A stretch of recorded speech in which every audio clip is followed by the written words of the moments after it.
ठाणे महानगरपालिका मुख्यालय येथे महासभा संपन्न झाली। या महासभेमध्ये भारतीय जनता पक्षाचे नगरसेवक व नगरसेविका यांनी सभागृहामध्ये गोंधळ करून सभा बंद पाडण्याच्या दृष्टिकोनातून गोंधळ घातला होता। त्यानंतर महापौर महोदय आपल्या डायसवर येऊन आपल्या अंगावर धावून जाण्याचा प्रयत्न केला आणि काही सदस्यांनी ठिय्या आंदोलन केलं।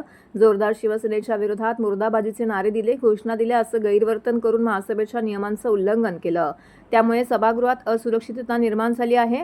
भविष्यात आपल्यालाही जीवाला धोका उद्भवू शकतो। त्यामुळे महासभा सुरू असताना कामकाजामध्ये व्यत्यय आणणाऱ्या तसेच गैरवर्तणूक करणाऱ्या भाजपाच्या सदस्यांना महाराष्ट्र महानगरपालिका अधिनियम 1949 अन्वये निलंबित करावे।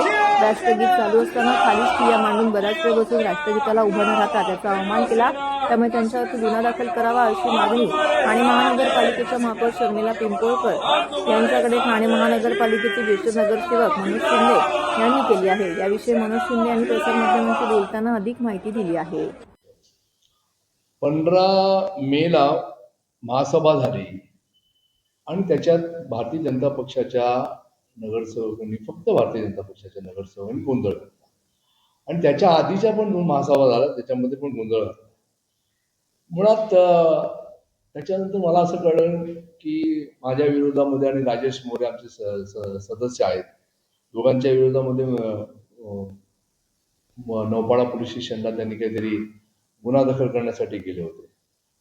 एक तर मला त्या सन्माननीय राज्याचे मुख्यमंत्री पक्षाचे नेते आहेत फडणवीस साहेब आणि रवी जाधव साहेब हे पण नेते हे अध्यक्ष आहेत, त्या दोघांना सांगायचं की काहीतरी आपल्याला सदस्यांना समज द्यावा लागेल।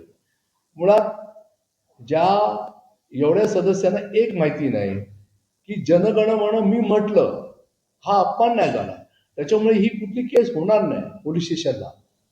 ही साधं कायदा त्या सदस्यापैकी कुठल्याही ज्येष्ठ नगरसेवकांना माहीत नाही आणि उठसूट बाहेर जाऊन नौपाड्यामध्ये माझ्यावर गुन्हा नोंदवा अशी मागणी करतात आणि शेवटी पोलिसांना सांगावं लागतं की याबाबत गुन्हा दाखल होऊ शकत नाही। म्हणजे किती बालिशपणा आहे हा। दुसरी गोष्ट, गटनेत्याच्या बैठकीमध्ये एकदा ठरलं की बाबा पहिली लक्षवेधी घ्यायची आणि पावसापूर्वी अनेक प्रश्न लोकांचे प्रलंबित आहेत आणि ते करणं काळाची गरज आहे। अतिशय तोंडावर पाऊस आहे, त्या लक्षवेधीचं पण फार महत्व होतं आणि त्याच्यानंतर मग उरला वेळ त्या संदर्भामध्ये प्रश्न उत्तरं घ्यायची हे स्पष्ट गटनेत्याला सांगितल्यानंतर देखील त्या ठिकाणी काही सदस्य की आमचे प्रश्न घ्या।